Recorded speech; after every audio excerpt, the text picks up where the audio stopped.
Something that's become really important in the coaching work that I do with empathetic and purpose driven women is how to navigate what's called functional estrangement, and also defining that with my clients for whom they're not familiar with it.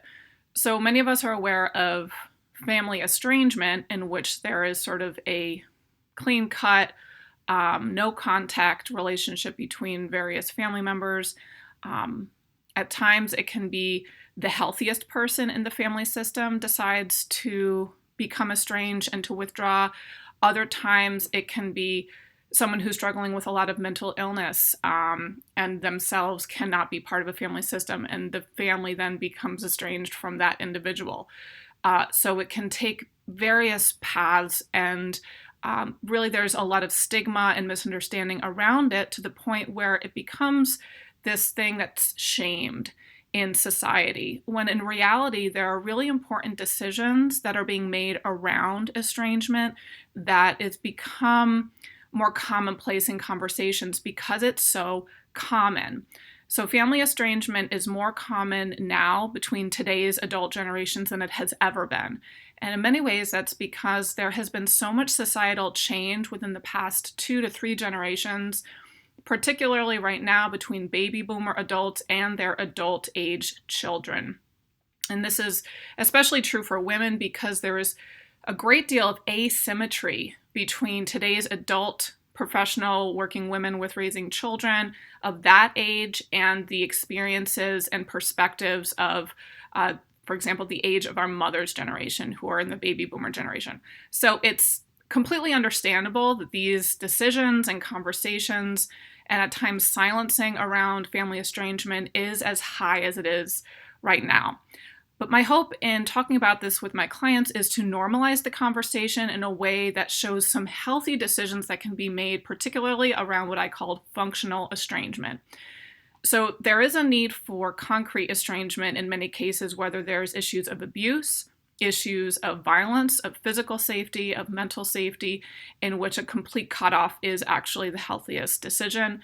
And a lot of people make those decisions with the support of therapists, and also different supportive people in their personal lives, because it's a really difficult call to make, and sometimes is the healthiest call.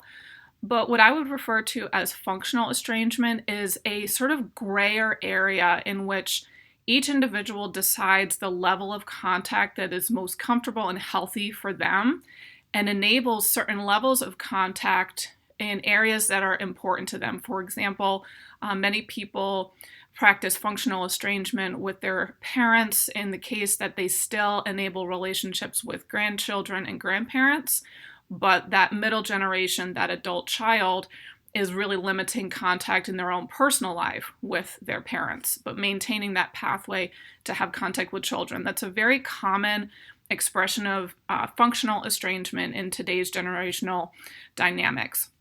But I wanted to talk a little bit about why people might choose this path of functional estrangement, normalize it in a way where understanding it can be perhaps a healthy decision for you, or at least to look at others' decisions around functional estrangement with less judgment and criticism, understanding that those choices are made really intentionally and with a lot of thought.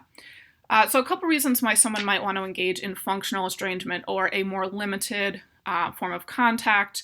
Perhaps one's own self-development has surpassed the relationships that one has found in their family of origin, and that maintaining more ongoing contact is a detriment to that continued path of self-discovery and self-actualization and self-development. So that's one reason why someone may want to choose this functional estrangement path.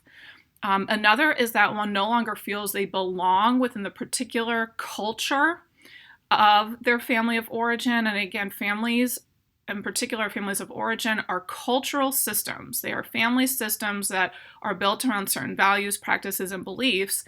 And if an individual has grown out of that and no longer feels that they belong, it can be really stressful and psychologically abusive to maintain contact within a cultural system that they no longer identify with. There may be a particular incident, especially after we went through the season of the pandemic and also a lot of cultural division and political division in the past several years. A lot of people have realized that there have been incidences or forms of communication that have been really harmful in their life. And so they can tie it back to maybe a particular series of events or exchanges that really made the person feel that they could no longer maintain the kind of familial, perhaps even affectionate relationship that they were accustomed to with their particular family members. Another reason, and this tends to be the most common one, is chronic unresolved conflict. So, of course, every family has conflict that comes up around different times and transitions, maybe the entrance of a significant other, the birth of a child, a divorce, a particular conflict between two individuals that doesn't seem to be resolved. When there is chronic exposure to that unresolved conflict, and there are different philosophies around how conflict is resolved in a family system, that can also alert someone to the need for functional estrangement. If there have been multiple times in which conflict has been attempted to be resolved, perhaps in healthy pathways of conflict resolution, and that's not received by the larger cultural system, then an individual may determine that this is, in fact, not a healthy system for them to maintain the same level of contact. So I'll briefly also go over a couple of costs and benefits to this kind of an arrangement. So of course the negatives are obvious, and it's reasons why we silence and shame a family estrangement and functional estrangement to the extent that we do, is because it can be really isolating. It can one can be surrounded with a lot of judgment when those decisions are made. It's easy for individuals who decide to enact a functional estrangement to be scapegoated in their families and to reinforce a narrative of this person's own isolative practices. And then, in general, a sense of sadness, especially if a family has had a history of closeness and mutual understanding.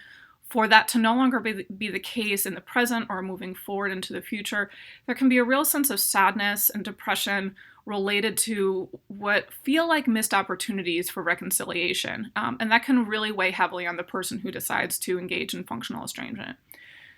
But in my opinion, and in the work that I do with my coaching clients, if this is the right decision for you, then at times the benefits will outweigh those costs. And these are the benefits that I see from either temporary or functional estrangement. First of all, it addresses the tendency for generational trauma to be passed down between generations. So if there's an individual who recognizes these patterns and says, I'm not going to co-sign or participate in them, it helps flip that script and to create a break in the transition of the transmission of generational trauma from one generation to the next. Another benefit to functional estrangement is it prioritizes mental health over family unity. And again, this can be for a period of time or a shorter time during a time of kind of elevated stress that someone decides to engage in functional estrangement, again, to prioritize mental health over family unity. It's a healthy way to address cultural clashes. Sometimes families and different pockets of families and within a system just have really across the board cultural clashes, and there's really no ability to have common ground on certain areas of life, certain issues, certain topics of conversation. And when that's the case, this, again, limited or very bracketed functional estrangement can be a really effective solution.